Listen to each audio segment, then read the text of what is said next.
मतलब वैसे जो जमीन में कहा गया है, जो भूमि की संरचना की बात कही गई है, उसमें जो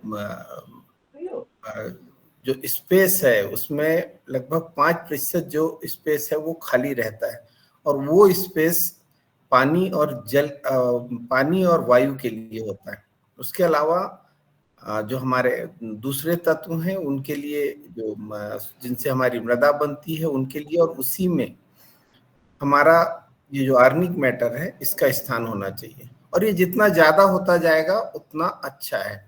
अभी जो हमारे देश की स्थिति है वो लगभग ज्यादातर मृदाओं में आर्निक कार्बन हमारा 1 से नीचे आ गया, और कहीं कहीं 0.5 से भी नीचे है। तो ये जो 0.5 की स्थिति होती है, 1 से कम जब पीएच होता है, ये ऑर्गेनिक कार्बन होता है, तो इसको ऐसा समझें कि जैसे हम डॉक्टर के पास जाते हैं, कोई हमें गंभीर बीमारी होती है, हमारा कोई सीजर होना हो, कोई ऑपरेशन होना हो, तो डॉक्टर के पास जाते हैं तो सबसे पहले बोलते हैं आप ब्लड टेस्ट कराइए, हीमोग्लोबिन का लेवल क्या है। तो जब हम हीमोग्लोबिन का लेवल पता चलता है, रिपोर्ट में आता है, तो डॉक्टर ये कहते हैं कि आपका हीमोग्लोबिन लेवल, जो आपका अगर मेल है तो उनका 12 से ऊपर, और फीमेल है तो 11 से ऊपर होना चाहिए। तो जब ये लेवल की बात होती है तो उससे कम होता है किसी का एज के साथ, अगर कम हो रहा, 7 है, 8 है, 9 है, तो उनको ये कहा जाता है कि सबसे पहले ब्लड डोनेट करवाइए। और अगर ब्लड डोनेट नहीं करते हैं तो उसके ऊपर किसी भी तरह की जो मेडिसिन होती है उनके जो प्रभाव हैं वो ठीक नहीं आते हैं, या दुष्प्रभाव भी देखने को आते हैं। तो ये जो ऑर्गेनिक कार्बन है, अगर आपकी जमीन में नहीं है तो जब भी आप उसमें किसी तरह का फर्टिलाइजर यूज करेंगे तो उसके आपको परिणाम सार्थक नहीं मिलेंगे। और उसमें दूसरी चीज ये होगी कि उसमें आपको जो परिणाम भी ठीक नहीं मिलेंगे, और उसके रिवर्स भी आपको देखने को मिलेंगे, क्योंकि कई सारे जो तत्व हैं वो जमीन के साथ क्रिया करते हैं और उसकी प्रोडक्टिविटी को कम करते हैं। तो आज की तारीख में ये हो रहा है कि हमारे पास जो गौ माता थी, हमारी जो जीवनदायिनी है, खेती का जो अभिन्न अंग है, वो हमारे पास कम होता जा रहा है, और इसके कारण हमारी जो जमीन में जो पोषक, जो हमारा आर्गेनिक मैटर है वो कम होते जा रहा है। तो इसमें सबसे ज्यादा कार्य करने की आवश्यकता है, और इसके लिए अगर सदन अनुमति दे तो मैं थोड़ा सा ग्रीन मैन्योरिंग के बारे में भी, हरी खाद जो सबसे महत्वपूर्ण है हमारी भूमि के लिए, उसके बारे में भी थोड़ा सा एक प्रेजेंटेशन के माध्यम से बताना चाहूंगा। जी सर। जी, मैं शेयर करता हूँ।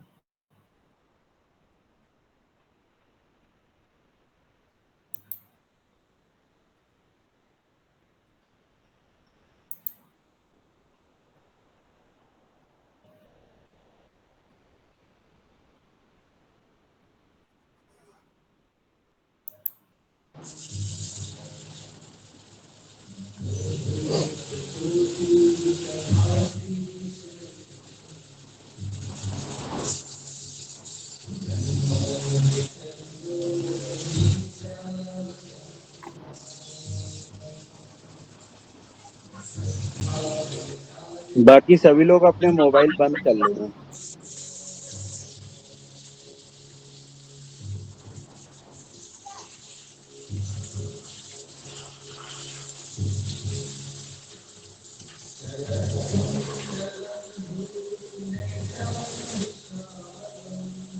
थोड़ा सा इश्यू आ रहा है, 1 मिनट में अभी प्रॉब्लम हो जाएगी।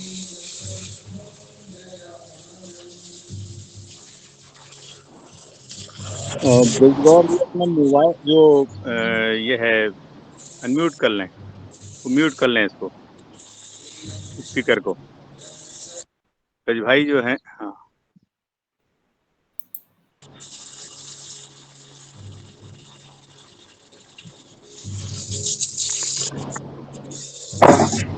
मोबाइल बंद कर लेना।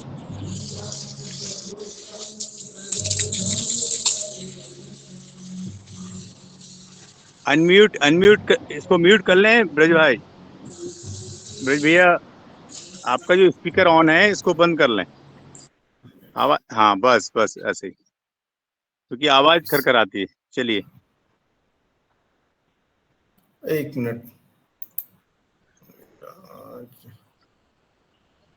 आज अभी मैं बीच में बताना चाहूंगा, डॉक्टर साहब राव सर, ब्रज गौर जी, आप एक जी युवक कृषक हैं और बहुत पुराने ये अपना वैसे खेती कर रहे हैं, और आज उनको आपके लेक्चर के लिए मैंने आमंत्रित किया है विशेषकर।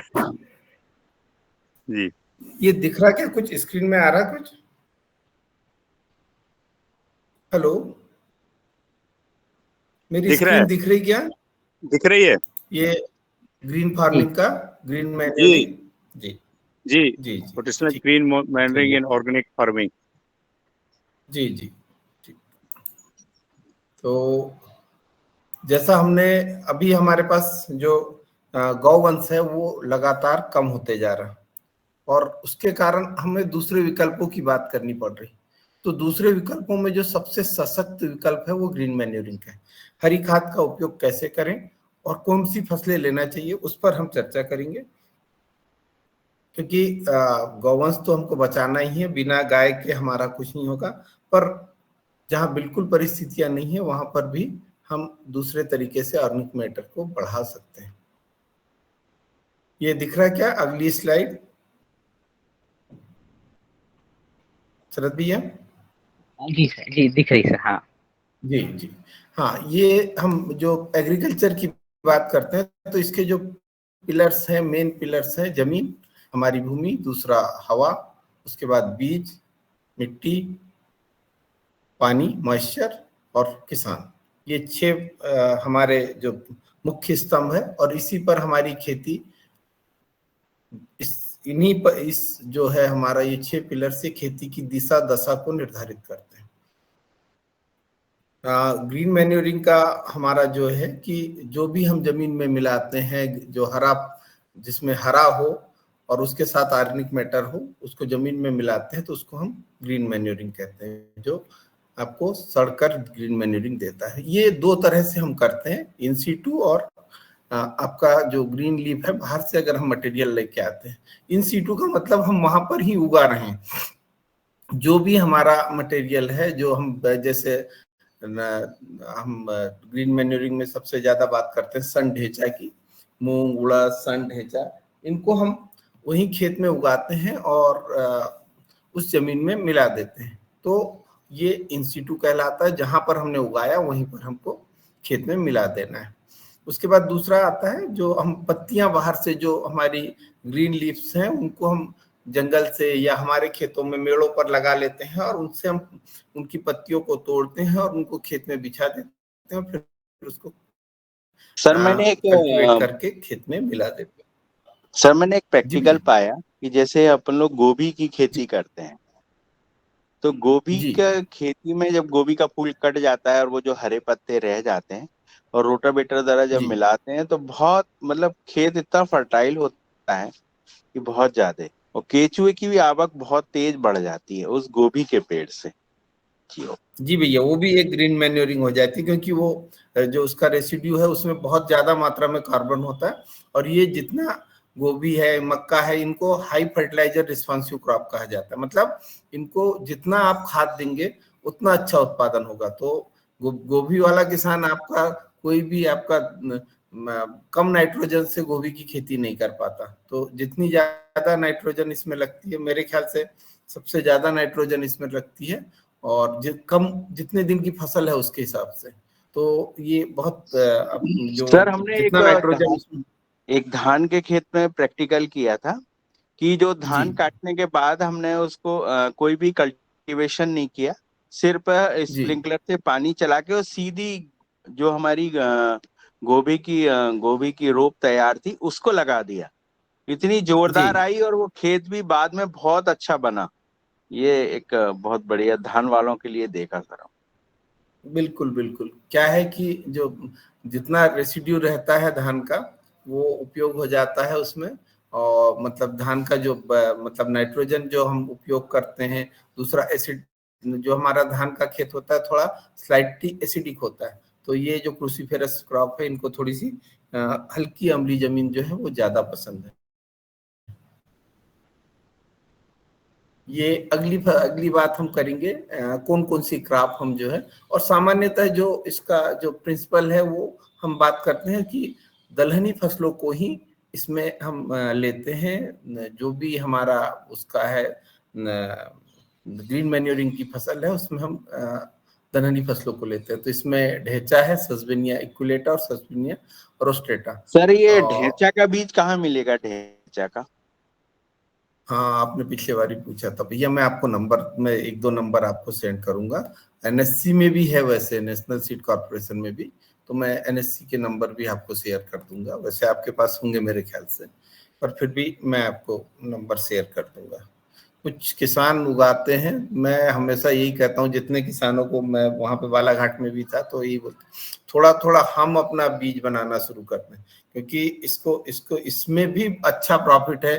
अगर ढेंचा की खेती हम सन ढेंचा की खेती करते हैं, इसका बीज ही बनाते हैं, स्पेसिंग वहां पर बीज की मात्रा कम हो जाती है। जैसा हम उसमें डालते हैं प्रति एकड़ 10 से 15 किलो डालते हैं, तो यहाँ पर हम 4-5 किलो में हमारा सीड प्रोडक्शन वाला काम हो जाता है। तो हम इसको भी सीड प्रोडक्शन का काम कर सकते हैं, तो वो भी बहुत बढ़िया तरीका है कि हम अपनी खेती में, जो किसानों के यहाँ थोड़ा पानी कम है, हल्की जमीनें हैं, वहां पर इसका सीड प्रोडक्शन भी किया जा सकता है। तो ये ढेंचा की भी 2 वैरायटी है। इसमें सस्पेनिया रोस्ट्रेटा जो होता है, ये थोड़ा सा मुझे भी देखना पड़ेगा कि बीज कहाँ मिलेगा, पर इसमें होता है जो हमने अभी तक उसमें रूट में नॉडुलेशन देखा था, इसमें स्टेम नॉडुलेशन भी पाया जाता है सस्पेनिया रोस्ट्रेटा में। तो इसका ये इसका एडवांटेज है, ये ज्यादा नाइट्रोजन फिक्स करता है उसकी तुलना में, एक्विलेटा की तुलना में। इसके अलावा सन है, जो हमारा पुराना पहले से हमारे खेती का मतलब, जो अभी मध्य प्रदेश की तरफ जो एरिया है, पूरे मध्य प्रदेश में तो इसका ये बड़ा महत्व होता था, क्योंकि सन पहले उसके काम आता था। उसको मतलब जो जमीन में सन बोया जाता था, उसके बाद उसका सन काट के उससे रस्सियां बनाई जाती थी उसको सड़ाकर, तो ये बड़े काम की चीज है और इसका उपयोग पहले बहुत किया जाता था। उसके बाद मूंग, हम मूंग को उपयोग करते हैं। जो हमारा ग्वार फली है उसका उपयोग करते हैं, ग्वार फली जिसको हम बोलते हैं, कुछ चतुरफली बोलते हैं, कोई ग्वार फली बोलता है, तो अलग अलग इसके वो है। सेंजी, ये भी हमारे खेतों में खरपतवार के रूप में उगता है, 3 पत्तियां होती है इसमें, इसका भी उपयोग कर सकते हैं। बरसीम, जो हमारे उसमें हमारी गायों के लिए उस उपयोग किया जाता है, बरसीम। और खेसारी, तो लेथाइरस जो होता है उसका भी उपयोग हम कर सकते हैं। अब ये यहाँ पर इनका कंपोजिशन भी है कि कितना कितना किसमें जो कंपोजिशन होता है। तो मेथी का जो है एमरैंथस का, इसमें 3.16% नाइट्रोजन होता है, फास्फोरस 0.06 होता है, और पोटास जो होता है 4.51 होता है। तो इसको आप देखेंगे तो इसमें नाइट्रोजन और पोटास सबसे अधिक है, पर फास्फोरस कम है एमेरेंथस, मतलब मेथी में, चौलाई में, सॉरी, है ना। तो चौलाई में अगर देखते हैं तो इसमें नाइट्रोजन और पोटास अच्छी मात्रा में। इसके अलावा जो आपकी बबूल की स्पीसीज है, ये कैसिया ऑक्सीडेंटलिस, तो इसमें इसकी पत्तियों में भी बहुत बढ़िया वो होता है। इसके अलावा चिनोपोडियम, ये आपका खरपतवार एक हमारे खेतों में होता है। तो ये सारे जो हमारे खेत में खरपतवार होते हैं, ये इनकी लिस्ट दी हुई है, तो इनमें भी आपका नाइट्रोजन की मात्रा अच्छी होती है। और ये आपके खेत में कई बार ये जो जितनी ये दी हुई है, ये हमारे खेत में बहुत होती है। जैसे ये हम पार्थिनियम की बात करें, एक बहुत बड़ी समस्या है, 12 नंबर पे पार्थिनियम आप देख रहे होंगे, एक बहुत बड़ी समस्या है। इसको भी हम अपनी खेती के लिए उपयोग कर सकते हैं हरी खाद बनाने में। तो इसका हरी खाद की एक और क्वालिटी, हरी खाद हमेशा जब भी हम बनाएं तो इसको बीज नहीं बनने, फूल आने के पहले हमको उपयोग करना है। तो अगर हम लगातार इसको पार्थिनियम को अगर हरी खाद में उपयोग करना शुरू कर देंगे, तो ये इसको पूरी तरह से नष्ट किया जा सकता है। आपके क्षेत्र को पूरी तरह से पार्थेनियम फ्री किया जा सकता है। बस सिर्फ हमको ये देखना है कि जैसे ही ये हरा निकला उसके बाद इसको काटते जाएं। और इसमें ग्रोथ करने की क्षमता बहुत होती है, तो इसको हरी खाद में अगर उपयोग करेंगे तो ये जहां हमारे लिए एक अभिशाप है तो हम इसको हो सकता है वरदान के रूप में बना सकें। ये ट्रीज की जो मैंने बात की थी उसमें ये कुछ ट्री हैं जिनका उपयोग हम कर सकते हैं। सुबबुल, ये ज्यादातर लोगों ने सुबबुल हम लोगों ने देखा हुआ है, और ये भी दलहनी फसल है, लेग्यूमिनेसी फैमिली का है, और इसमें बहुत बढ़िया मात्रा में नाइट्रोजन होता है। तो सुबबुल की पत्तियों को हम ले सकते हैं, बहुत तेजी से ग्रोथ होती है। एक नई चीज जो ग्लिसरीडिया आया है, इसकी भी ग्रोथ बहुत ज्यादा, ये सुबबुल से भी ज्यादा ग्रोथ करता है। तो इसको भी हमारे किसान भाई ले सकते हैं, मेड़ों पर लगा सकते हैं। इनमें एक ग्लिसरीडिया में एक समस्या है कि अगर आप इसके बीज बनने देंगे पौधे में, अगर आपके खेत में बीज पड़ गए तो ये बहुत तेजी से ग्रोथ करता है, और एक बार बीज बन गया तो आप इसको अगर छोटे में अगर नहीं उखाड़ेंगे तो पौधा एक बार बड़ा हुआ तो जहां जहां आप उसको जड़ तक काटेंगे वहीं वहीं से उसकी पत्तियां निकल जाती हैं। तो इसमें थोड़ा सा किसान भाइयों को अभी इसे थोड़ा सा मतलब जब भी इसको लगाएं ग्लिसरीडिया को, तो इसके बीज खेत में नहीं पड़ने दे, इस पर जरूर ध्यान दें, नहीं तो आपका खेत को जंगल बना देगा। दूसरा वाइल्ड ढेंचा, ये भी एक काम करता है। और करंज, जो हमारा करंजी होती है, करंजी, ये भी बढ़िया काम करता है, क्योंकि इसमें पत्तियां बहुत आती है। आपने देखा होगा करंज के पौधे में पत्तियां खूब आती है।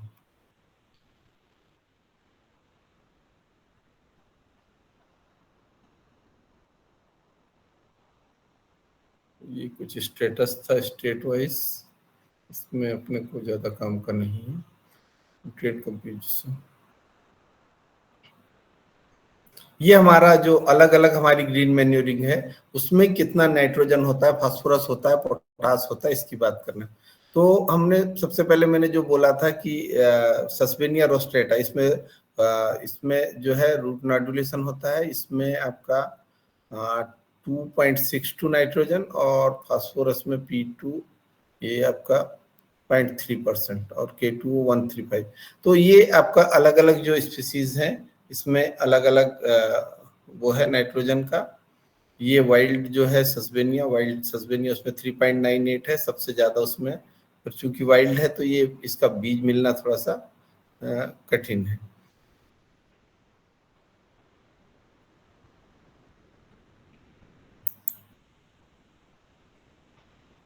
अब यहाँ पर एक बढ़िया एक रिसर्च की बात हम करें तो ये जो है उसकी बात है, सस्पेनिया रोस्ट्राटा में अगर 50 दिन में हम वो कर रहे हैं, इसको जमीन में मिला रहे हैं, तो ये इसमें 131 किलो, मतलब जो प्रति हेक्टेयर है 131 किलो नाइट्रोजन जाएगा, 18 किलो फास्फोरस जाएगा, 62 किलो पोटास जाएगा, 200 ग्राम जिंक जाएगा, 9,840 ग्राम आपका फेरस जाएगा यानी आयरन जाएगा, जो कॉपर है वो 180 ग्राम जाएगा, और 1,050 ग्राम ना मैग्नीज जाएगा। तो ये एक हेक्टेयर में अगर हम लगाते हैं तो इतना हमको वो जो मटेरियल है, फूड मटेरियल जो हमारे फसल के लिए आवश्यक है वो मिल जाएगा। अब 131 किलो को अगर हम इसको बदलेंगे तो ये करीब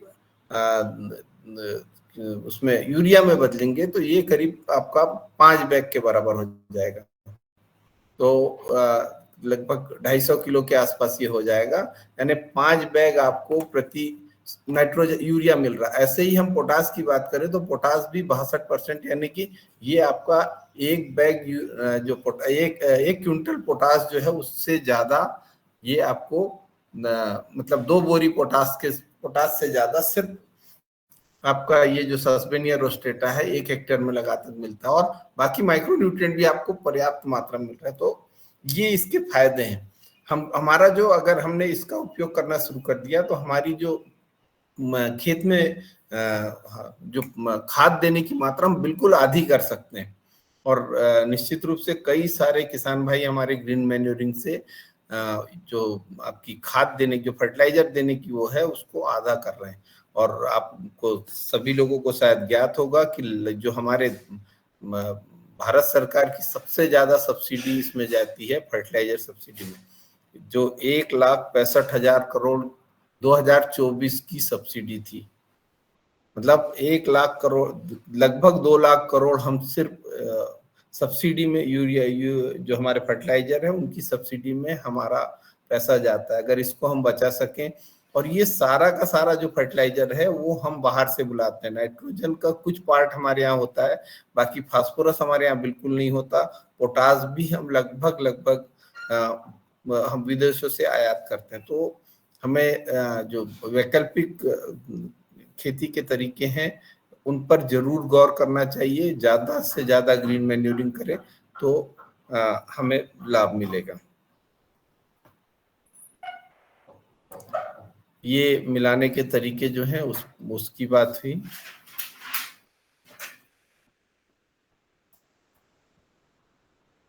किस तरह से हम मिलाते हैं, ये फसल लेने के हम इनको इंटरक्रॉप के रूप में भी ले सकते हैं ग्रीन मैन्यूरिंग को। ये जो अलग अलग दिनों पे ढेंचा को जमीन में मिलाया गया, तो ये देखने के लिए कि कितने दिन का ढेंचा जो है वो सबसे बढ़िया होगा, किसमें सबसे ज्यादा आपको न्यूट्रिएंट मिलेंगे। तो ये देखिए जो हम 30 दिन में कर रहे हैं तो यहाँ पे 30% ऑर्गेनिक कार्बन मिल रहा है, 2.8% नाइट्रोजन, और CN रेशियो इसका ये बड़ा इंपॉर्टेंट है। CN रेशियो जितना ज्यादा कम CN रेशियो होगा उतना अच्छा माना जाता है। तो ये इसमें सबसे कम है 11.1। ऐसे ही यहाँ पे फास्फोरस आपका 1.4%, पोटास जो है 2.79, सल्फर 1.993 एंड कैल्शियम 1.28, मैग्नीशियम ये 0.19। तो इस तरह से ये आपको जो पोषक तत्वों की प्राप्ति हो रही। जब 45 दिन में हम करते हैं तो यहाँ नाइट्रोजन बढ़ जाता है, लेकिन ये ऑर्गेनिक मैटर बढ़ जाता है, लेकिन नाइट्रोजन कम हो जाता है। तो हम ये रिकमेंड करते हैं कि ये 30 से 45 दिन के बीच हमको अगर हम जमीन में मिला रहे हैं तो हमको 30 से 45 दिन के बीच हमको ढेंचा को जमीन में मिलाना चाहिए। जब हम इसको आगे बढ़ाते हैं तो ये आपका ऑर्गेनिक मैटर भी कम होना शुरू हो जाता है, क्योंकि वो जो ऑर्गेनिक मैटर है उसका वो दूसरे कामों में शुरू हो जाता है, फ्लावरिंग आने में, फलों की तैयारी में, अलग अलग चीजों में ये उपयोग होना शुरू हो जाता है। इसके बाद ये अलग अलग जो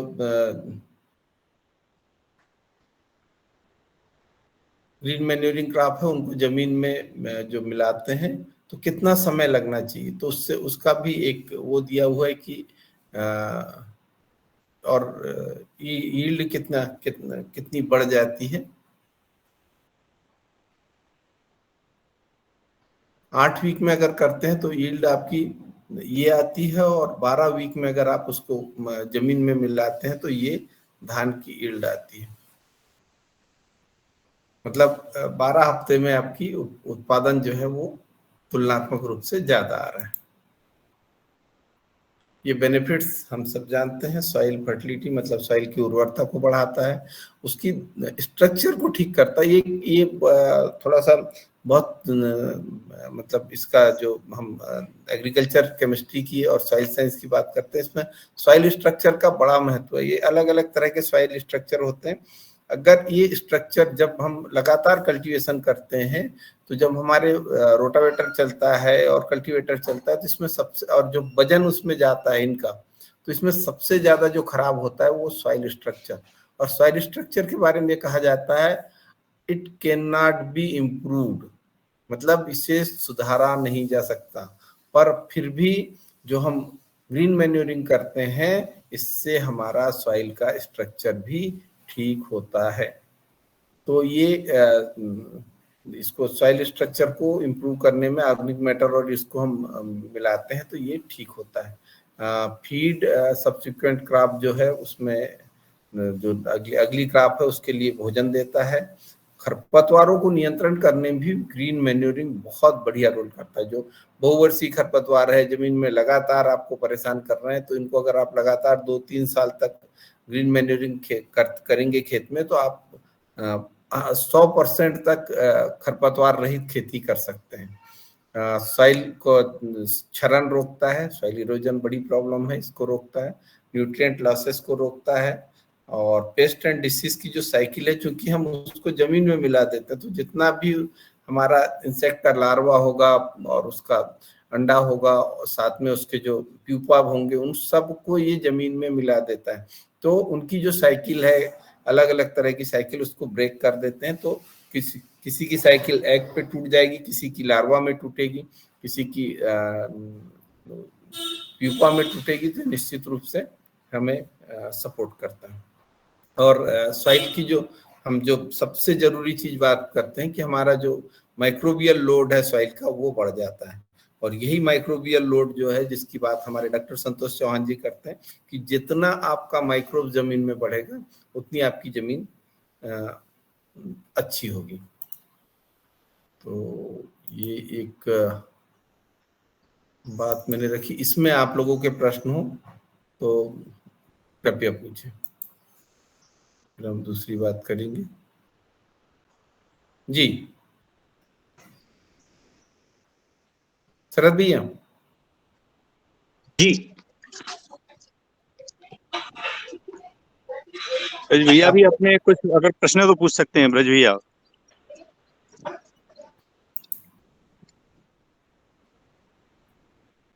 सर मेरे थोड़ा कार्बन के अभी रह गए थे 1-2 क्वेश्चन। जी जी जी पूछिए। सर जो कार्बन है, जैसे जंगलों में जो पौधे हैं जी और उनका कार्बन की वजह से वो इतने अच्छे, जैसे आंवले का पौधा अगर जंगल में है तो वो बहुत अच्छा फलता है जी और बहुत अच्छे फल देता है। वही आंवले का पेड़ अगर अपने खेतों में लगा हुआ है तो उसको बहुत सारी मैनुअल की जरूरत पड़ती है। जी और इसका मेन जो है, जो कार्बन है, ये क्या करता है सर, कैसे काम करता है मतलब प्लांट से? बहुत बढ़िया भैया। क्योंकि हम अगर बात करें कार्बन की, तो ये जितना भी हमारा क्या कहना चाहिए, जो जमीन का जितना भी हमारा तत्व है, वो सारा का सारा जो है वो आयन के रूप में लिया जाता है। जो जो भी हम कैल्शियम, मैग्नीशियम, सल्फर, पोटास, जो भी मतलब जो 16-17 हो गए 17 पोषक तत्व, ये इसमें से 3 हम कार्बन, ऑक्सीजन और हाइड्रोजन, CHO जिसको कहते हैं, ये हम वायु से और जमीन से लेते हैं। तो इसमें पानी मतलब पानी से मिलता है और जमीन से मिलता है। तो ये 3 जो तत्व हैं, ये भर इनको छोड़ दे तो बाकी सब आयन के रूप में लिया जाता है। और आयन में परिवर्तित करने के लिए, इन सबको घोलने के लिए हमको ह्यूमिक एसिड की आवश्यकता होती है। और ये जो आपका जो कार्बन है, ये जमीन में इनको ह्यूमिक एसिड पैदा करता है और इसमें जो पोषक तत्व है वो घुले रहते हैं। दूसरा, ये जमीन की जो पानी पकड़ने की क्षमता है, जमीन की जो पौधों को जब हमारा एक्स्ट्रा पानी हो जाता है उसको रिलीज करने की क्षमता है, उसको भी ये हमारा जो ऑर्गेनिक मैटर है ये बढ़ाता है। अगर ऑर्गेनिक मैटर कम हो गया तो उस जमीन में पानी, या तो थोड़ी जैसे है भारी जमीन होगी जिसको हम क्ले सॉइल बोलते हैं, अगर क्ले सॉइल में अगर ऑर्गेनिक मैटर कम हो गया तो वो जल्दी पानी पकड़ के मचल जाएगी, जिसको हमारे किसान भाई बोलते हैं कि जमीन में कुछ अब मतलब पानी पकड़ लिया तो वो दिक्कत हो जाती है। ऐसे ही अगर हल्की जमीन में अगर ऑर्गेनिक मैटर कम हुआ तो वहां पर वो पानी रुकेगा नहीं। तो दोनों कंडीशन में ये एक अकेला मैटर है जो हमारे उसको जो पौधों को भोजन के रूप में सपोर्ट करता है। अगर इसमें हम जमीन में अगर हमारा ऑर्गेनिक मैटर कम होगा तो हमें जो उपलब्ध पदार्थ होंगे, जो भी हम पौधों को देना चाह रहे हैं, तो वो नहीं मिलेंगे। जैसा मैंने शुरू में कहा था कि ये ब्लड है, तो जैसे हमको भी अगर किसी चीज की आवश्यकता होती है तो हम डायरेक्ट ब्लड में देते हैं। तो ये अगर कार्बन जितना कम होते जाएगा उतना आपको खेती में आपको नुकसान होगा, आपको मतलब जो अपेक्षित लाभ है वो नहीं मिल पाएगा। जी भैया।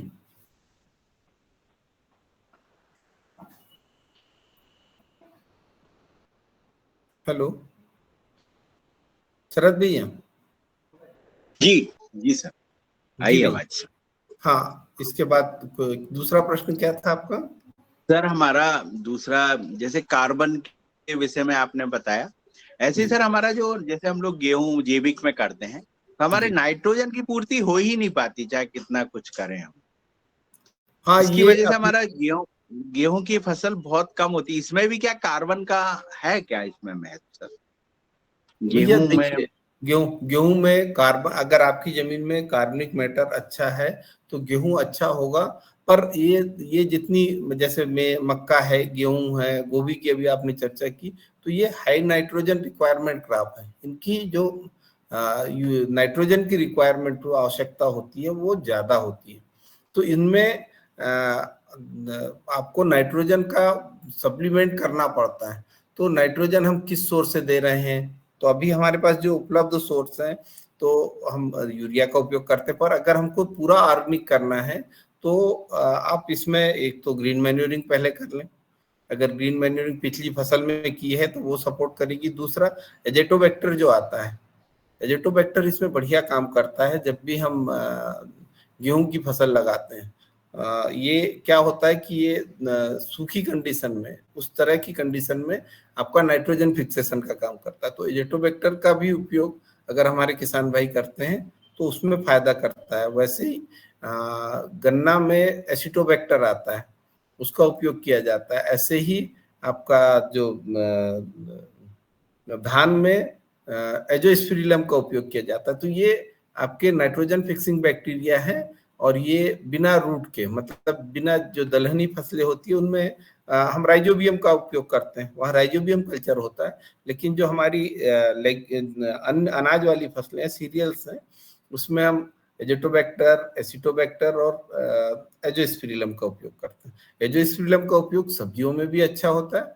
और ये लगभग 30 से 40 किलो नाइट्रोजन प्रति हेक्टेयर दे देता है एजेटोबैक्टर गेहूं में। तो इसका उपयोग करेंगे तो थोड़ा सा आपका जो सपोर्ट है वो बढ़ेगा। बहुत अच्छा सर। और सर इसमें ना एक चीज और, हमें जैसे मान लो 1 एकड़ में हमने गेहूं लगाया है, और जी हम लोग एवरेजन 20 कुंटल उसमें से गेहूं निकाल लेते हैं, जी तो ये 20 कुंटल क्या चीज कम होती है सर उस खेत के अंदर? मान लो हमने उसमें से 20 देते तो हम 1 कुंटल 1.5 कुंटल जी। ही है सर उसमें, बहुत पर बहुत इसमें से हमने सुंदर। निकाल लिया 20 कुंटल, और हर बार पूरे साल भर में हम लोग 50-60 कुंटल माल उस खेत से निकाल लेते हैं सर। तो जी भैया। 60 कुंटल निकालने के बाद हम देते तो 2-3 कुंटल ही हैं, तो जी ये जी क्या चीज है सर? जी भैया, बहुत सुंदर प्रश्न है आपका। ये वास्तव में, मतलब आप जैसे ही किसान पूछ सकता है। तो ये देखिए, हमारा जो शरीर है, इस शरीर में सबसे ज्यादा क्या पार्ट है? इसमें इसमें देखिए, जो हम सबसे ज्यादा बोलते हैं पानी तत्व। तो सब, जितना भी अपना, जितना भी जो भी कुछ इस संसार में जीवित है, उसमें लगभग 80 से 90% पानी है। सब्जियों की बात करें तो आपका 90% पानी है। हम इसकी बात करें तो अपने अपने शरीर की बात करें तो लगभग 70 से 80% हमारे शरीर में पानी है। तो ये जो पानी है इसका मुख्य तत्व है। तो हाइड्रोजन और ऑक्सीजन ये सबसे बड़े तत्व है, और कार्बन के साथ मिलके, कार्बन क्या हमारी बॉडी में, पर ये कार्बन जो पौधों में आता है वो सामान्यतः मिट्टी से नहीं आता। वो कार्बन आता है वायुमंडल की कार्बन डाइऑक्साइड से।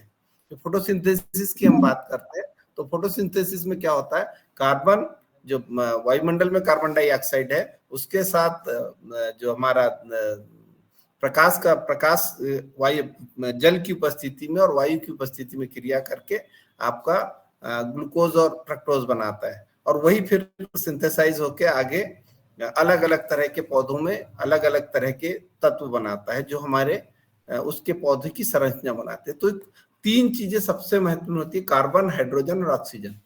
ये इनसे मिलके ही सारा पौधों का तत्व, सारा पौधा बना हुआ है। तो ये जब हम बात करते हैं कि किसी मतलब ऑर्गेनिक मैटर की बात करते हैं, तो उसमें जो कोई, मतलब एकदम सड़ गया आपका खाद, तो उसमें लगभग 6 गुना, मतलब 1/6वां हिस्सा उसका नाइट्रोजन होता है। नाइट्रोजन बॉडी बिल्डिंग एलिमेंट का है। तो ये इसलिए ज्यादा लगता है कि ये सबसे ज्यादा, जो बाकी जितने भी तत्व है उसमें सबसे ज्यादा नाइट्रोजन लगता है। तो ये इसलिए हमको बहुत कम मात्रा में ये पोषक तत्व लगते हैं, क्योंकि इनकी आवश्यकता हम जितना 30 क्विंटल की अगर हम बात करें तो आप ये ग्रेन्स है तो ग्रेन में मॉइस्चर कम होता है। जैसे हम गेहूं की बात करें तो गेहूं में आपका 16-17% मॉइस्चर होता है। तो ये मतलब जब आपका हार्वेस्ट करते हैं उस समय, फिर बाद में हम जब स्टोर करते हैं तो 12 से 13% पे करते हैं। तो इसमें भी जो आपका जो दूसरे तत्व हैं, ये जैसे नाइट्रोजन है, नाइट्रोजन ज्यादा होता है। नाइट्रोजन भी आपका 1/6 हिस्सा, जो मैंने बोला प्रोटीन का 1/6, जो भी जितनी प्रोटीन होगी उसका 1/6% आपका नाइट्रोजन होगा, और बाकी कार्बन से बना हुआ चीजें होगी। क्योंकि कार्बन ही एक ऐसी चीज है जो हर तत्व में, चाहे प्रोटीन की बात हो, चाहे कार्बोहाइड्रेट की बात हो, चाहे वसा की बात हो, सब में कार्बन है। और कार्बन के ही अलग अलग प्रतिरूप जो हैं हमारा जीवन को बनाते हैं। तो ये सब जगह कार्बन है और उसके साथ आपका ये जुड़ा हुआ है। तो बनता जो सबसे शुरू में जो प्रोडक्ट बनता है उसको हम ग्लूकोज या फ्रक्टोज बोलते हैं। तो ये यही एक C6H12O6 ये हमारा प्रोडक्ट बनता है और उसी से सारी चीजें बनती है। जी भैया। बहुत अच्छा सर, और ये बहुत सारी चीजें अब समझ आ रही हैं आपके माध्यम से, हम लोग समझ पाएंगे। सर ये कार्बन के रूप में अगर हमको कोई पूर्ति करनी है तो कौन सा टॉनिक या क्या चीज हम जैविक की डालें तो हमारा टॉनिक, जैसे कोई कहते हैं ना सर मल्टीप्लेक्स का बायोजाइम डाल दो या हमारा सेलेरी डाल दो, इससे क्या जैविक मतलब हमारे कार्बन को बढ़ाने के लिए क्या नहीं, चीज हम विशिष्ट डालें? ये बायोजाइम वगैरह जो होते हैं ना भैया, ये कार्बन नहीं बढ़ाते एक्चुअली में। इनमें थोड़ा सा ह्यूमिक एसिड होता है जो मतलब कार्बन से जो बनता है। जब कार्बन जो हमारा पौधा सड़ता है और उसमें कार्बन और नाइट्रोजन मिलके ह्यूमिक एसिड बनाते हैं। तो पानी के साथ कार्बन क्रिया करता है, तो जितना भी एसिड होगा तो उसमें एक जो उसका लास्ट वाला जो कंपाउंड होता है COOH, जो उसको केमिकली अगर समझते हैं तो लास्ट में COOH एक कंपाउंड वो जुड़ता है उसमें। तो ये जो है ये सब जो हमारी क्या कहना चाहिए, हम कार्बन जो हम ये जितने भी बायोजाइम आप डालते हैं तो इसमें थोड़ा ह्यूमिक एसिड होता है, और दूसरी जो मुख्य चीज होती है वो ग्रोथ रेगुलेटर। वो प्राकृतिक रूप से ग्रोथ रेगुलेटर का उपयोग करते हैं, और सबसे ज्यादा सीवीड एक्सट्रैक्ट जो है उसका उपयोग करते हैं। और फिर बाकी इनर्ट मैटर कुछ उसमें रहता है। तो जो जिस तरह से सीवीड एक्सट्रैक्ट ये यूज करते हैं उस हिसाब से ये अपनी चीजें उसमें ऐड करते जाते हैं। तो आपको लिक्विड सीवीड एक्सट्रैक्ट भी मिलते हैं, आपके ये जो दानेदार सागरिका भी आ रहा है, और ये बायोजाइम में भी ये ज्यादातर एंजाइम्स है, मतलब आपका ग्रोथ रेगुलेटर है और कुछ अलग अलग तरह से प्रोसेस करते हैं। मुझे थोड़ा सा देखना पड़ेगा कि कंपनी किस तरह से बनाती है, क्योंकि मैंने आपने एक प्रश्न किया तो मैं भी थोड़ा देखूंगा। सर हमने इस बार सीआई में सीखा कि कार्बन, जैसे कोई फसल को एक ड्रम के अंदर जला देते हैं और उसको बंद कर देते हैं, तो उसमें जो मतलब कचरा जला आधा वैसा कचरा, क्या उससे कुछ कार्बन हमारा बढ़ेगा खेत में क्या? हाँ, ये बायोचार का इनका काफी काम इनने किया है, CIA में भी और IISS जो है अपना भोपाल का, इनने बायोचार पे काफी काम किया। और कई सारा जो NRLM के माध्यम से भी बायोचार बनाने की ट्रेनिंग दी गई है, और इन लोगों ने कुछ अपना मॉड्यूल भी डेवलप किया है कि बायोचार का मतलब वो करें। तो उसमें क्या होता है कि कम से कम आपकी कार्बन डाइऑक्साइड एनवायरनमेंट में रिलीज होती है, और वो एक डायरेक्ट कार्बन के रूप में आपके पास अर्ध जला हुआ जो आपका कचरा है वो एक वेस्ट के रूप में। तो इससे ये फर्क पड़ेगा कि जो हमारे खरपतवार के सीट हैं, अगर हमारे पास कोई ऐसी चीजें हैं जिसमें खरपतवार के बीज ज्यादा है और उससे हमको कार्बन अगर जमीन में डालना है तो बायोचार एक अच्छा विकल्प है। पर इसमें जो खर्चा है वो थोड़ा सा वो प्रोसेस थोड़ी सी वो है, क्योंकि इसको भी जलाना पड़ता है, इसमें अंदर आग लगानी पड़ती है, और उसमें प्रोसेस परफेक्ट होना चाहिए तब वो काम करता है। निश्चित रूप से कार्बन उससे भी उसको हमने सर ड्रम में जब जलाया, एक काला काला सा पदार्थ भी प्राप्त हुआ सर नीचे ड्रम में, वो क्या चीज है सर? बिल्कुल काला जैसे डामल होता है ना, उस टाइप का सर एक लिक्विड प्राप्त हुआ। तो वो लिक्विड में क्या होगा सर? उसको कहाँ टेस्ट कराएं या क्या चीज है सर वो? वो जो आपके जो क्या कहना चाहिए, पानी के साथ मिलके कुछ बायोलॉजिकल प्रोडक्ट में मेरे को भी देखना पड़ेगा एग्जैक्ट, क्योंकि बायोचार का मैं मतलब जो प्रयोग कई जगह मैंने देखा है, पर बनाने वाली प्रोसेस में जो ये अभी आप बोल रहे हैं कि लिक्विड निकलता है, तो मुझे देखना पड़ेगा। या तो मटेरियल थोड़ा सा गीला रहा होगा, मटेरियल ना भैया, कुछ उसमें गीला मटेरियल रहा होगा, इसलिए वो कुछ पानी के साथ हो करके वो नीचे कार्बन आपका वो हो गया होगा। कुछ गीला था क्या मटेरियल उसमें बायोचार में? हाँ, थोड़ा ठंडा था सर, ठंडा जैसे। हाँ, तो वो पानी जो रहा होगा ना आपका, तो पहले आपने जला दिया, तो वो जलाने के अंदर वो चूंकि कम ऑक्सीजन में जलता है, तो ऊपर वो जितना आपका पानी रहा होगा वो उड़ के उसमें उसी में भाप बन के ऊपर चिपका रहा होगा। फिर बाद में जैसे ही ठंडा हुआ होगा तो पानी नीचे गिर के कार्बन के साथ मिलके लिक्विड बना लिया। तो वो मोस्टली हाँ, उन्हीं का मतलब जो अंदर आपका था वो मटेरियल घुल के है, तो उसको भी आप मेरा लास्ट क्वेश्चन है सर, बस सर, ये हमने देखा है जहाँ जैसे कार्बन 1.5 से ऊपर है उन पौधों में कीड़े मकोड़े नहीं लगते हैं सर, और जहाँ कार्बन हमारा 1 से कम है वहाँ कीड़े बहुत लगते हैं, फिर वहाँ केमिकल की आवश्यकता पड़ती है। तो ये सही है क्या सर? बिल्कुल सही है भैया। अब हमने कोरोना में देखा ना, सबसे ज्यादा कोरोना अफेक्टेड लोग वो हुए जो कहीं ना कहीं फिजिकली वो थे, कहीं ना कहीं किसी तरह की प्रॉब्लम थी या ओवर एक्सर्ट हो रहे थे। कुछ लोग जो ज्यादा एक्सरसाइज ज्यादा वो किए, वो भी कुछ एथलीट्स भी गए हैं। तो जो जहां पर आपने मतलब शरीर को वो किया है तो वहां पे नुकसान हुआ। तो ये ज्यादा कार्बन अगर आपके पास है तो आपकी जमीन में कीड़े कम आएंगे, बीमारी कम आएगी, बहुत बहुत आपको एकदम अलग चेंज देखने को मिलेगा। जी सर, धन्यवाद, बहुत टाइम लिया आपका, थैंक यू। और सर 1 मिनट रुकिए, मैं जयपुर से हूँ। जी जी। मेरा क्वेश्चन ये है कि जो रेतीली जमीन होती है ना जी, उसमें एलोवेरा लगाया जाए तो क्या फायदे होंगे? एलोवेरा हो सकता है उसमें मैडम, बस हमको जब एलोवेरा लगा रहे हैं तो थोड़ा सा उसमें जहां पर हम पौधे लगा रहे हैं वहां थोड़ा सा हमको कुछ ऑर्गेनिक मैटर डालना पड़ेगा, खाद डालना पड़ेगा। अगर एकदम रेतीली जमीन है तो आपको खाद का उपयोग करना पड़ेगा। एलोवेरा हो सकता है क्योंकि इसमें ये इसकी जो जिस तरह की संरचना है वो सपोर्ट करती है ड्राई एटमॉस्फेयर को। तो सर मैं ये आपका नंबर लेने की पोजीशन में नहीं हूँ, मेरा नंबर लिख लीजिए, फिर आप मुझे कॉल करेंगे, फिर मैं आपसे पर्सनल बात करूंगी। जी जी जी, बता दीजिए। 94 जी 600 जी 740 जी 21। जी, क्या लिखते हैं?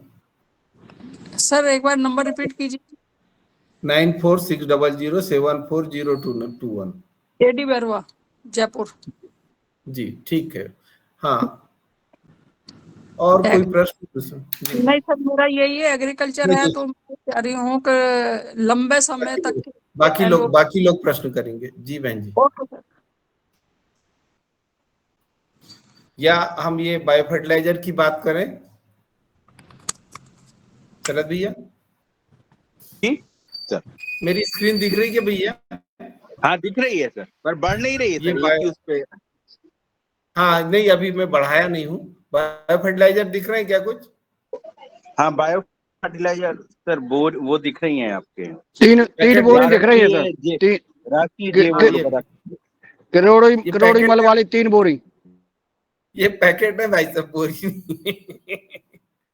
तो ये बड़ा काम की चीज है। ये जो छोटे छोटे चीजें हैं, ये तीनों की अगर हम बात करें तो तीनों हमारी, ये जो शुरू में 3 दिए हुए हैं, ये तीनों हमारे लिए बड़े काम की चीज है। राइजोबियम, जितनी भी हम दलहनी फसल लगाते हैं इनमें राइजोबियम जो बैक्टीरिया है ये बहुत काम का है। इसका अगर हम उपयोग करते हैं तो ये हमारी फसलों में प्रति एकड़ 40 से 50 किलो नाइट्रोजन फिक्स करता है। तो बहुत बढ़िया इसके रिजल्ट हैं।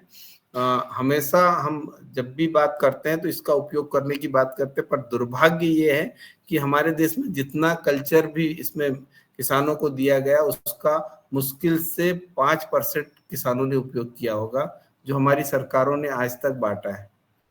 क्योंकि उसमें हाथ काले हो जाते। जो कल्चर था वो लिग्नाइट बेस्ड होता था और उसमें सिर्फ इसलिए कि हम बोएंगे कैसे, और वो बड़ी समस्या। तो इसके कारण ये कल्चर बड़ी मतलब उपयोग हमारी खेती में नहीं हो पाया है। तो इस पर अब लिक्विड कल्चर आने लग गए हैं, तो इसका उपयोग ज्यादा से ज्यादा प्रचारित करें। ये विकल्प है, हमारे जो रासायनिक खाद हम उपयोग कर रहे हैं उसके विकल्प के रूप में हम इसको ले सकते हैं। जहां एक बार आप दलहन लगाते हैं तो वहां अगली फसल में बहुत सपोर्ट करता है। जो भी हम फसल लगाएंगे उसका उत्पादन में आपको फर्टिलाइजर कम लगेगा और आप उसकी मात्रा को कम कर सकते हैं। उसके बाद अगली बात करते हैं हम एजेटोबैक्टर की। तो ये एजेटोबैक्टर जैसा मैंने अभी बताया गेहूं के लिए और दूसरी तेल वाली फसलों के लिए, जहां पर सूखी जमीन में अगर हम बात कर रहे हैं और दलहनी फसल नहीं है, तो वहां पर एजेटोबैक्टर बहुत बढ़िया काम करता है। अगला जो है फास्फेटिका। फास्फेटिका ये आपके फास्फोरस को घोलने का काम करता है। फास्फोरस को घोलने के लिए जितना हम फास्फोरस देते हैं इसका 25 से 30% ही हमारे पौधे उपयोग कर पाते हैं। आज तक जितना हमने पिछले 30-40 सालों में, 50 साल में जितना भी डीएपी और सिंगल सुपर फास्फेट हमारे खेतों में डाला है, इसका सिर्फ हमने 30 से 40%, 25 से 30% ही हमने उपयोग किया। बाकी सब जमीन में जैसा का वैसा पड़ा है। और इसकी खास बात है ये है फास्फोरस की कि ये जमीन में फिक्स होके रहता है। तो ये जमीन के जो आपके जो दूसरे वो है एलिमेंट्स, उसके साथ जुड़ के जमीन के साथ वैसे ही पड़ा रहेगा। तो ये लगातार आपकी जमीन में इकट्ठा होते जा रहा है। इसको घोलने के लिए जो फास्फेटिका है, ये इसमें फास्फेट सॉल्युबलाइजिंग बैक्टीरिया होते हैं। इसका मतलब घोलने वाले, जो फास्फोरस को घोलने वाले बैक्टीरिया होते हैं, जिनका उपयोग हम इसको कर सकते हैं। और ये बहुत काम की चीज है, क्योंकि ये आपकी जो डीएपी है, सिंगल सुपर फास्फेट है, इसके उपयोग को कम कर सकता है। ये जितने माइक्रो ऑर्गेनिज्म हैं, ये सब जो है ये आपके ये अलग अलग तरह के मार्केट में उपलब्ध हैं और ये सब आपकी जमीन को बेहतर बनाते हैं और इनको जो आपके सारे जो पोषक तत्व है इनकी साइकिल को भी पूरा करते हैं। कार्बन साइकिल, ये हम किस तरह से हमारे खेत में कार्बन इकट्ठा होता है उसके लिए ये हमको समझना बड़ा महत्वपूर्ण है। जिस तरह अगर हम इसमें बात करें तो ये हम खेत में हमारी जो फसल ली जा रही है, तो ये खेत में फसल ली जा रही है, तो यहाँ पर ये फोटोसिंथेसिस के माध्यम से ये पूरा पौधा बना और ये यहाँ पे फोटोसिंथेसिस के माध्यम से इसमें कार्बन, जैसा मैंने शुरू में बताया, कार्बन, पानी और हवा, 3 चीज इसमें उपयोग हो रही है और ये आपका पौधे का निर्माण हो रहा है। और ये पौधे से ये हरा जितना ग्रीन बना और ये रूट जितनी बनी, ये सारा मटेरियल जो है ये आपका जमीन में मिलता है, किसी ना किसी रूप में जमीन में मिलता है। और ये यहाँ से जब इसमें अगर हम आग लगाते हैं, दूसरी चीजें करते हैं, तो ये वापस भी कुछ रूप में वायुमंडल में चला जाता है। और ये पत्तियां, ये जो हरा जितना भी हरा है, चारा है, पत्तियां हैं, ये हमारे जो कैटल्स हैं, दूसरे एनिमल्स हैं, उनके द्वारा खाया जाता है। उसके द्वारा भी ये कार्बन जो है वातावरण में आता है, गोबर के रूप में आता है, अलग अलग रूप में ये हमारे जमीन में आता है। और ये फिर जो कई बार ये हमारे जो इंडस्ट्रीज है, इससे भी जो हमारा कार्बन डाइऑक्साइड निकलता है, ये हमारे इन्वायरमेंट में बढ़ते जाता है। तो इस तरह से पौधे तैयार करते हैं, हमारे द्वारा उपभोग किया जाता है, और चाहे वेस्ट के रूप में, विस्टा के रूप में, या डायरेक्ट उसके रूप में ये फिर से वायुमंडल में चला जाता है। और ये क्रम जो है लगातार चलता रहता है। ऐसा पानी में भी होता है, एक्वेटिक सिस्टम में भी जितना हमारा बाहर है उतना ही हमारा जल के अंदर भी उस तरह का सिस्टम है जिसमें हमारे जीव जंतु निवास करते हैं। तो ये हमसे ज्यादा समृद्ध, ये कहते हैं कि जमीन के अंदर जो हमारे पानी के अंदर का सिस्टम है वो डेवलप है। ये नाइट्रोजन किस तरह से होता है, नाइट्रोजन भी उसी तरह से आपका जमीन में, आपका एटमॉस्फेयर में हम 79% नाइट्रोजन की बात करते हैं, और वो 79% जो नाइट्रोजन है उसको हमारे पौधे अलग अलग तरीके से लेते हैं और वो जमीन में मिलता है। कुछ बैक्टीरिया फंजाई जिसकी अभी हम बात कर रहे थे, तो वो भी नाइट्रोजन का फिक्सेशन करते हैं। तो ये जो एजोटोबैक्टर, एजोस्पिरिलम और एसिटोबैक्टर है, ये वायुमंडलीय नाइट्रोजन को फिक्स करते हैं, जबकि राइजोबियम जो है वो सॉइल के अंदर नाइट्रोजन को फिक्स करता है। ऐसे ही फास्फोरस का है, फास्फोरस भी इस तरह से हमारी जमीन में आता है, और इसको आने का जो सोर्स है वो जितनी हमारी रॉक है जो जमीन के अंदर है उसमें से रॉक फास्फेट्स के रूप में ये निकलता है, और ये फिर उसके बाद उससे प्योर करके फास्फेटिक फर्टिलाइजर बनाए जाते हैं।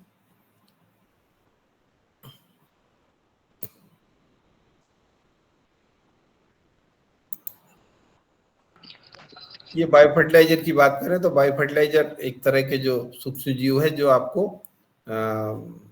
हमारे पौधों के लिए भोजन उपलब्ध कराने का काम करते हैं, और पौधों का जो नाइट्रोजन जो वो है न्यूट्रिएंट है उनका मोबिलाइजेशन करते हैं। इसमें जो जैसे मैंने शुरू में बताया, राइजोबियम, एजेटोबैक्टर, एजोस्पिरिलम, एसिटोबैक्टर ये प्रमुख है।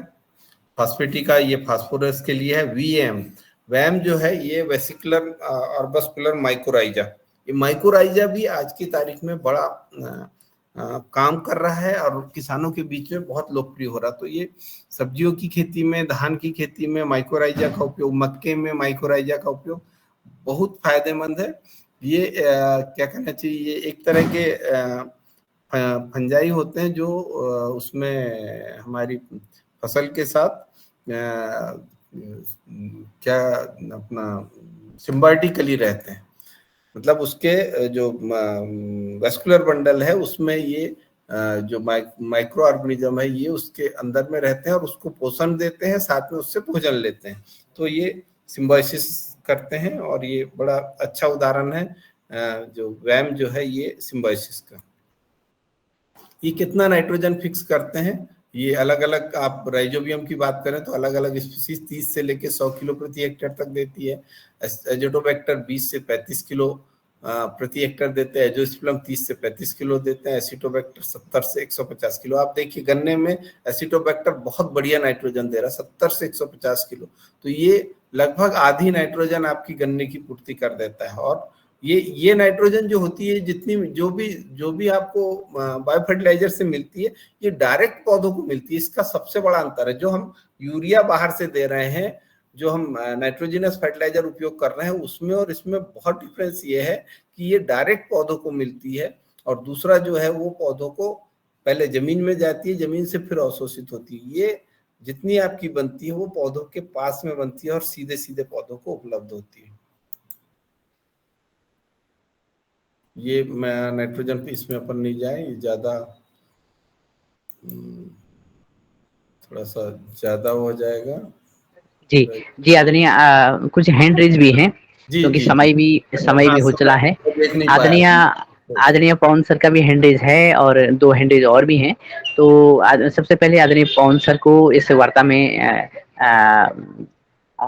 आने के लिए मैं आग्रह करता हूं और फिर आगे बढ़ते हैं। जी धन्यवाद विनय जी, बहुत सुंदर आज की चर्चा। रोशन लाल जी का अभिनंदन करते हुए मैं बस ये इसलिए उस समय हैंड रेस कर रहा था जब आप विचार के ऊपर बातचीत कर रहे थे कि हमारे बन्ने सिंह आर्य जी का भी काफी अच्छा अनुभव रहा, सब तरह के अनुभव कि कैसे बायोचार बनाया जाएगा, कैसे उसका उपयोग किया जाएगा, कैसे उसको बेचा जाएगा।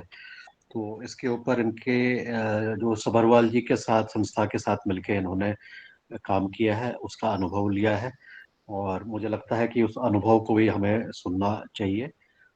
उस समय मैंने हैंड रेस किया था। वो एक तो ये वाली बात थी कि इसको हम बायोचार को अच्छी तरह से समझें और उसकी उपयोगिता हमारी कृषि में, और उसके अलावा जो कार्बन क्रेडिट्स के रूप में आजकल जो चर्चा चल रही है पूरे देश में, उसकी स्थिति को भी समझें और उसकी इकोनॉमिक्स को भी समझें। मतलब जितनी लागत आ रही है, क्या उतना लागत मिल पा रही है। एक तो हो गई ये उद्यमिता वाली बात। दूसरी बात यह है कि उस बायोचार का उपयोगिता मतलब बेच रहे हैं, कुछ तो बेच भी रहे हैं और कुछ खेत में भी इस्तेमाल कर रहे हैं। तो उसकी अनुभव हमारे क्या है, तो इसलिए बने सिंह जी, और अगर आने वाले समय पर हम संदीप जी को भी बुलाते हैं और उनके अनुभव भी सुनते हैं, तो बायोचार के ऊपर ये जो मुद्दे हैं इस पर हमारी समझ और ज़्यादा विकसित हो जाएगी। तो मुझे बस इतना ही कमेंट करना है आज के इसमें। और दूसरा, आज की योग कक्षा हमारी बहुत अच्छी रही और बहुत डिसिप्लिन से निशा तुल्य जी ने अपनी योग कक्षा को वो मैनेज कर रही थी, तो उससे भी हमें कुछ सीखने की और इस सदन में हमें बातचीत करने की ज़रूरत है आने वाले दिनों में। मैं इतना कह के अपनी वाणी को विराम दे रहा हूँ। नमस्कार, धन्यवाद। जी सर, निश्चित रूप से एक दिन हम बायोचार पे ही चर्चा कर लें और सब्बरवाल जी को बुला लें और बने सिंह आर्य जी भी उसमें अपना मार्गदर्शन। जी, निश्चित ही ये सुंदर कक्षा चल रही है और जो बातें सामने आई हैं उस पर आने वाले समय आदरणीय बने सिंह आर्य जी को सुना जाएगा, आदरणीय सब्बरवाल जी को इसी विषय पर सुना जाएगा। और मैं आदरणीय बने सिंह आर्य जी से ही निवेदन करता हूँ कि कृपया संक्षेप में अपनी बात रखिएगा और तत्पश्चात हम आगे बढ़ते हैं। सदन के महानुभाव को प्रणाम। जैसे आदरणीय विषय चल रहा था आपका, आपने जो विषय रखा था, शरद भैया ने भी रखा था, कार्बन हम कैसे बढ़ाया जाए। तो कार्बन बढ़ाने का मुख्य उद्देश्य एक तो बायोचार के माध्यम से भी बहुत अच्छा परिणाम और रिजल्ट है, क्योंकि कार्बन बायोचार बना करके हम खेत में डालते हैं तो पानी सोखने की क्षमता भी हमारी 80% बढ़ जाती है खेती में। और आज के वर्तमान में हम जो विरोध कर रहे हैं सब पूरे देश भर में कि किसान आग ना जलाए, आग ना जलाएं, तो एनआरएलएम के माध्यम से या कोई जैसे देश भर में जो ग्राम पंचायत स्तर पर बहुत सारी योजनाएं जो चलाई जा रही है उसको खेती की तरफ मोड़ दिया जाए और जो कचरा है उससे कार्बन बनाने का सामग्री ग्राम पंचायत द्वारा या शासन द्वारा उपलब्ध कराई जाए, तो हो सकता है कि एक देश में ऐतिहासिक क्रांति आ सकती है, क्योंकि अपनी मिट्टी में मुख्य कार्बन ही मुख्य तत्व है सारे। अगर कार्बन अच्छा है तो कीड़े भी नहीं आएंगे और कोई अन्य पोषक तत्व भी अपन को नहीं डालना पड़ेंगे। ऐसा मेरा एक सुझाव है छोटा सा, कि हम आने वाले समय में सरकार से मांग करके इन चीज़ों का, ये बायोचार बनाने की सामग्री प्रत्येक ग्राम पंचायत में उपलब्ध हो और उसकी जो मजदूर कॉस्ट जो लगती है ना वो जैसे इसमें हमारे ग्रामीण अंचल में पानी रोकने के लिए या कोई अन्य जगह कार्य करवाते हैं ना, तो उस मजदूरों को हम बायोचार बनाने में उपयोग करें तो बहुत बड़ा ऐतिहासिक कार्य हो सकता है देश के अंदर। और फर्टिलाइज़र वगैरह ये सारे यूज़ करने की नौबत ही ना आए और फसल में ऊपर से स्प्रे करना या कीड़े लगना, ऐसी अनेक सारी समस्याएं खत्म हो जाती है। क्योंकि मैंने पिछले साल जो संदीप सब्बरवाल जी के साथ में जो कार्य किया, तो हमारा उद्देश्य वही था कि आखिर में हम किस मोड़ दे सके हमारी खेती में आने वाले समय में। उसी उद्देश्य को या उसको प्रैक्टिकल करने के लिए मैंने इस साल 450 टन या 500 टन के आसपास कार्बन बनाया हमारे क्षेत्र में हमने। उसमें संतरा की वेस्ट लकड़ी है या फसल के बहुत सारे अवशेष का अनुभव भी लिया, और लेंटिना बहुत बड़े मात्रा में हमारी गोचर भूमि में फैलती जा रही है और हमारी ज़मीन को बर्बाद कर रही है, उसका भी मैंने बनाया। सब चीज़ों का अलग अलग कचरों का मैंने परिणाम देखा, तो बायोचार किसी भी वेस्ट का बन सकता है। हमारी मिट्टी से निकलने वाला वेस्ट कचरा जो भी है ना, वो किसी भी वेस्ट कचरे से बायोचार बन सकता है और वो अच्छे से प्रोसेस होके हमारे कार्बन की पूर्ति हो सकती है हमारे किसानों के लिए।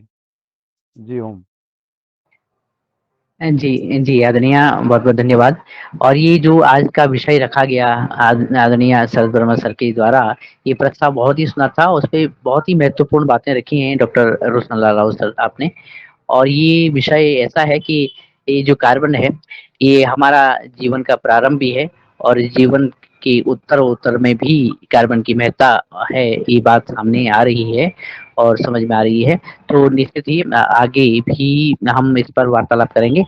और मैं आदरणीय शरद वर्मा सर से निवेदन करूंगा कि आज की हमारे मुख्य वक्ता जी से जो बातें सामने आई उन पर आपकी टिप्पणी और साथ में आज के सत्र को समापन करने की कृपा कीजिएगा।